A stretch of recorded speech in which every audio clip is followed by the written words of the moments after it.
Welcome to Book Huddle.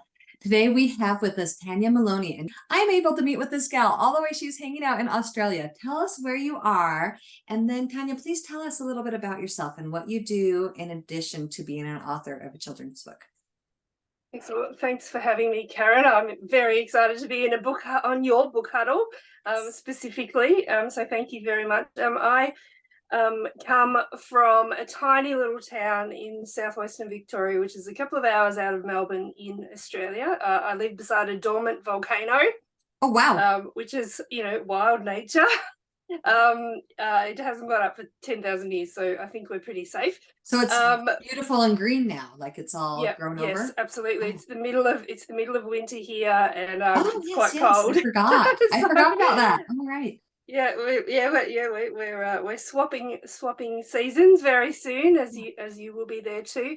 I live surrounded by wild nature. I don't always go out in it enough.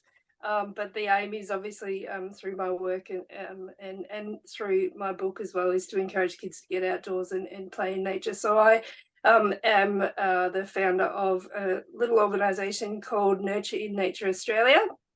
And for the last 12 years, I have been working with educators and parents and wonderful outdoor nature players all across the world about encouraging people to get outdoors and into nature for learning and play and human connection, as well as nature connection. So I love what I do. My book is a natural extension of the work that I do, which I'm really fortunate. And now I get to play nature ninjas in real life, which is awesome. That is so awesome. So show us your book. It's Nature Ninja Saves the Natural World, correct? Yep, here it is. So much fun. I love this little green ninja, of course, green, good earthy color, beautiful Yes, images. So tell us, for those watching who know nothing about the book, tell us about this book. So Nature Ninja and two friends, one is Stick and the other is Boo Book the Owl. They're on a mission to save the planet. The challenge for them is that they're not actually allowed out of their backyard on their own. So they wonder how they can make a difference and protect the earth in their own backyard. And so I really wrote the book in my work, really, I guess, working with kids and families. I hear a lot of stress from children. Like, there's such a loud narrative around climate change. And children worry, particularly young children, they worry about the future and they feel powerless and the things that they do don't make an impact. And so I wanted to kind of change the narrative in my own little backyard, I guess, and in the reach that I can have through my work and through the book, to help children really know that they can make a difference and their actions in their own nearby nature make a difference for the planet. And then when we all do that, when we all take action where we live, then together our collaborative action can make a real beautiful difference for the planet and for the future. So ninjas are fun, and nature ninja particularly. And yes, they are so fun. Girls and boys love them both. It's just absolutely such a character that will appeal to all. So that's wonderful. Yeah, and my boys, he was very conscious of it. We'd go to the lake and he would want to use his beach bag to clean up after what other people had left. Beautiful. And so that's one thing that we try to always do, is when we go on a hike, just bring an extra plastic grocery bag, and then we fill it up with garbage that we find along the way and get rid of it after we leave. And so there's just little things that we can start making those differences, especially if we make it a conversation. And what better way than through children's literature? I love that. Yeah, absolutely. So you're nature ninjas in real life, yes, which is what I, which is what I love and what I want to inspire. Yes, will be awesome. That's so great. All right, so tell me what it was like as you were creating your book, what it was like finding an illustrator and then working with them to create what you were dreaming up in your creative mind. My wonderful illustrator Jelena Sardi is she's just fabulous, and we actually created the character together for an online conference. I called it an online conference that I ran a couple of years ago, around the theme of where nature meets story. So I'm a bit of a sort of nature meets story kind of nut. And I Yes. love that place because it's so magical. And so I had Jelena was actually my tech guy's sister, and he said, "Oh, my sister's an illustrator." Well, actually, she's an architect, but she loves illustrating. Yes, And I saw so that, this that was, she did architect and graphic design. yeah, That was very interesting. yeah, Yes. absolutely. So this was her first book as well, and Very cool. so we kind of created this character like as a bit of a teaser, and I wanted to sort of see what people's reaction to that was, and they loved the character, and Boo Book and Stick as well, and um, so I asked Jelena if she would like to write a children's book with me and do the illustrations for that, and she did. She's actually from Croatia. She lives in Vancouver, Canada, but I Okay. really think that I really swear that she lives in my backyard because everything in the pictures, all the illustrations are very.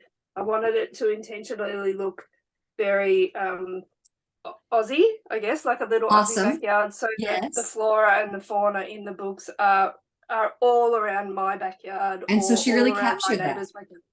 Yeah, she did, and we worked. You Awesome. know, there was a lot of zooming back and forward and Mhm. sharing pictures, and she did a lot of research. So I said, these are the flowers and the trees that I really are in my backyard that I really want to Yes. highlight. And she did a lot of those beautiful a lot of that research, and just incredible. So I do think she actually lives out there, and I'm just not aware of it. Oh, that's Um, so fun.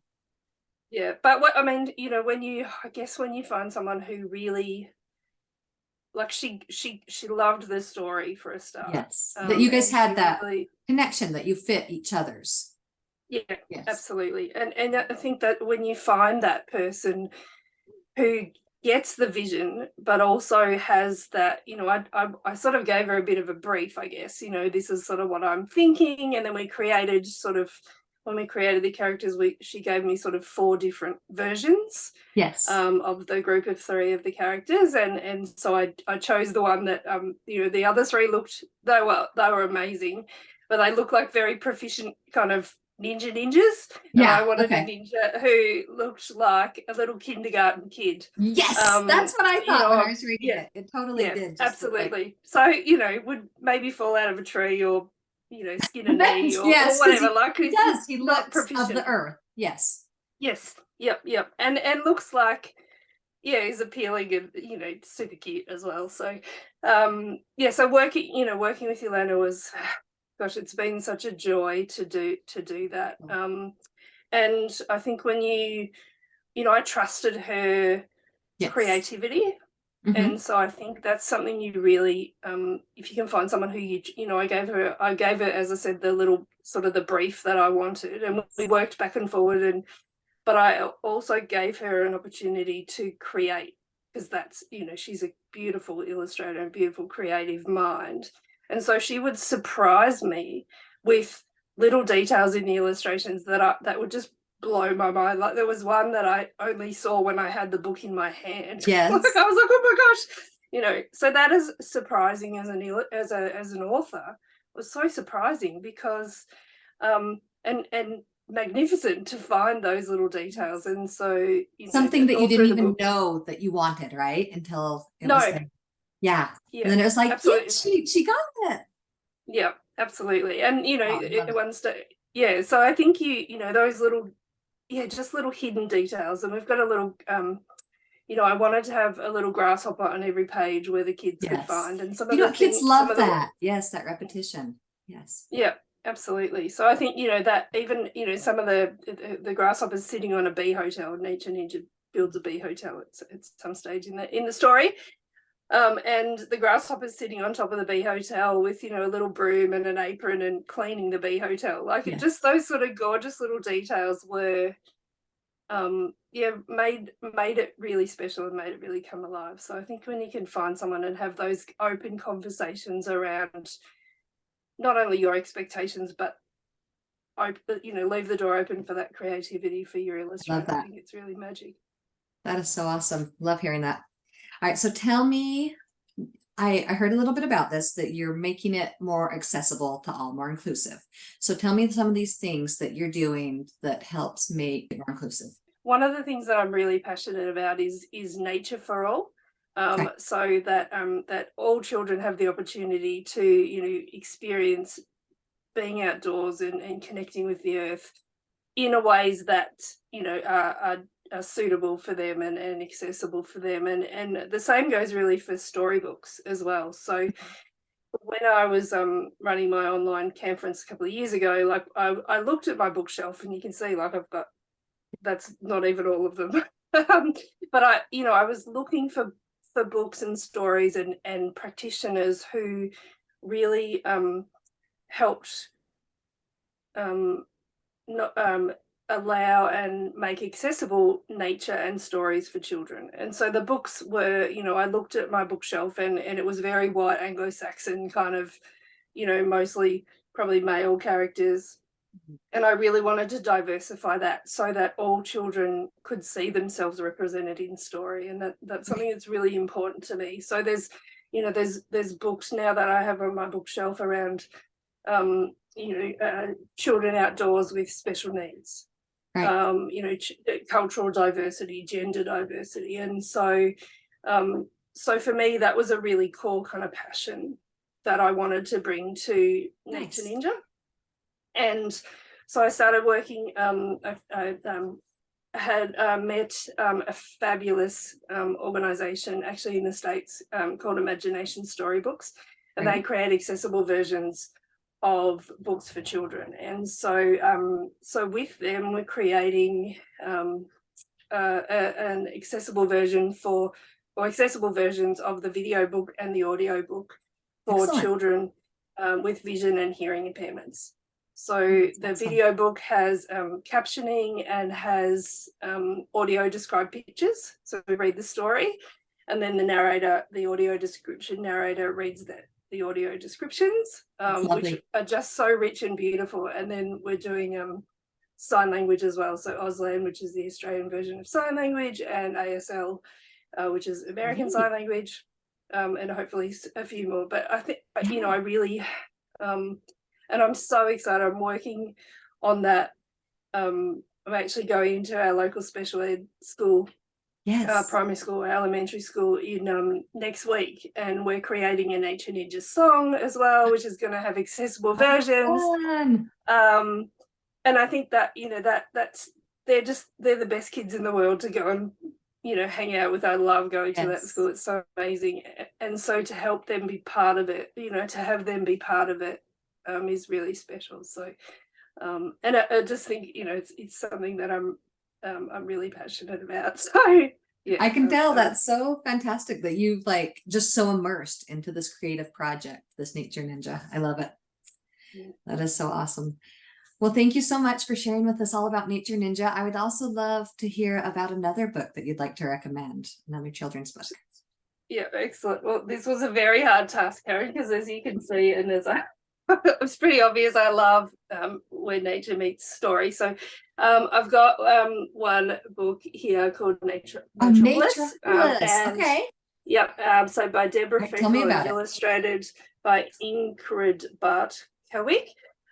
So it talks about nature in the city and finding nature in the city. So wherever you live, nature is all around you.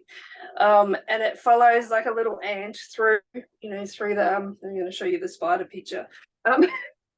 Nice. The huntsman spider pictures. It's actually an Australian book as well. And it shows you just, you know, there's nature's everywhere. Like nature's in the tiny cracks and crevices. It's under the wheels of your car, and that's really what I wanted children to, you know, to well, that's part of my mission, is to find nature wherever you are and help you kind of care for that wherever you are. So nature happens at night. It happens underground. It happens above you, below you, or all around you. It's just, if we open our eyes, we can. I did notice that in your book, you know, when he plants the seeds and then it shows the bugs underground and things in Nature Ninja. Like, yes, that's beautiful to point out everywhere that so it is. Naturopolis is is the. Oops, oh, that's so fun. It's so important for us as humans to connect with that still. You know, we have growth and we develop, but let's still continue to connect with that. Absolutely. I think that's you know, and to really, if you're, you know, if you're busy, because we're so on a lot on screens these Yeah. days, like, you know, if you're busy and you're feeling a bit kind of ratty and stressed a bit and whatever, and just walking outdoors to get fresh air, um, can, you know, just clear your mind, you know, and Yes. having a view of nature too, if you can, or even having plants indoors, like, is, you know, you can bring nature Yes. inside as well. I think that's a really important, yeah. And the Yeah. more we do that, like, coming back to the book as well, you know, the more we give children a chance to Yeah. connect with nature and let it get under their skin and fall in love with it, you know, we Yes. need to do that before we ask them to save it. So Right. Right. And they will. I really think that so many kids, it becomes a priority because at least I don't know, my kids just they love the animals. They love, like I was telling mm, you, these shows. They love the books. mm. They want to be zoologists. All three of the boys, like they're in love with it and they love to be outside. And I think it is actually a typical thing just because based on shows that are popular for young children, you know, that and all these books, because it's something that I think we do feel a connection and a love for when we really get down to it, if we remember. Yeah, So absolutely. Yeah, just open the door and get outside, there it maybe is. nudge your cat, and There it it's, yeah, is. Even in the city, like you said. Beautiful. yeah, Well, Tanya, it's perfect. been an absolute pleasure. Thank you so much for being on with us today. Thank you, Karen. All right, I'll see you outside.